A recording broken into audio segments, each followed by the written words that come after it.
அது மேய்ந்த பின்னாடி ஒரு இடத்துல போய் படுத்துக்கும்.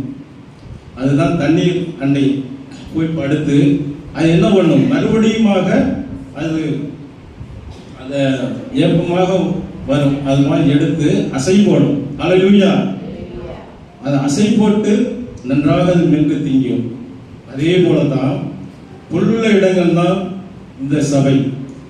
போதகர் சொல்கின்ற ஒவ்வொரு வார்த்தைக்கும் நான் கீழ்ப்படியும் போது அதை நம்மை கேட்டு வீட்டில் போய் அமர்ந்த தண்ணீர் அண்டையில் உட்கார்ந்து அந்த வசனங்களை நாம் தியானிக்க வேண்டும்.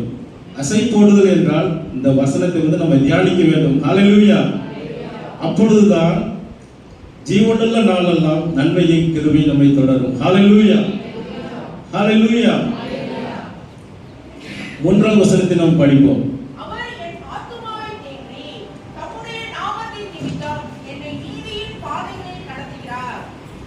ஹல்லேலூயா. ஆமென். நம்ம ஆத்மாவே அவர் தேற்றுகிறார். ஹல்லேலூயா. 42ஆம் சங்கீதத்தை கூட படிப்போம்.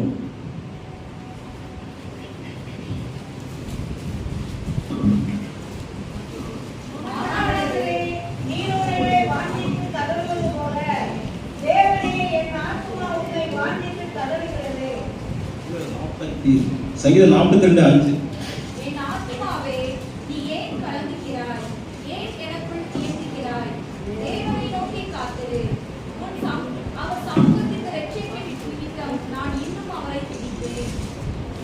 என் ஆத்மாவே ஏன் எனக்கு கலங்குகிறாய்?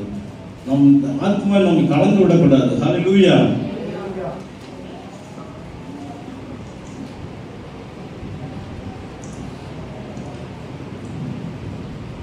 அவர்களின் ஆத்மாவை தேற்றி தம்முடைய நாமத்தில் யுத்தம் என்னை நீதியின் பாதையில் நடக்கிறார். அவர் நியாயாதிபதியாக இருக்கிறார். ஹல்லேலூயா.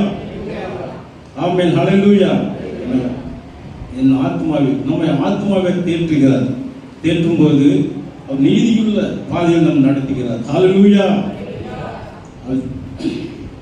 இதெல்லாம் நம்ம இருக்கும்போது நம்ம ஜீவனுள்ள நாளெல்லாம் நன்மை கிருபையில் தொடரும். ஹல்லேலூயா.